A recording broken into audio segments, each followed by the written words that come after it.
Hey guys, and welcome back to this channel. In this video, I'll be showing you guys how you can unlock all of the biomes in Plants vs. Brainrots in just a few days. So here's every DPS that I have on each row of plants. The minimum I have for it is 850-ish. So the rest is above. The most DPS I have is 1.6 DPS. And I don't really use any gears to combat them. I also used the damage potion on some of it. If it takes more than one invasion to defeat, I do use the damage potion, and I also help the plants a little bit. But other than that, they did make the invasions easier, and that's why I have unlocked every biome.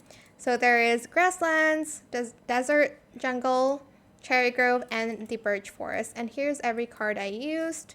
I've already made a video on this. Doom bloom, heartwood, monocrop mindset, photosynthesis, and the volcanic eruption one.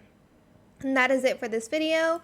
I hope it was helpful for you guys. Don't forget to like, comment, share, and also subscribe to this channel if you haven't done that already. If you have any more questions about this video, just leave it in the comment section down below. I will try my best to answer them all for you guys. And if you found this video helpful, please click the thanks button as well. That is it. Thank you so much for watching. Bye!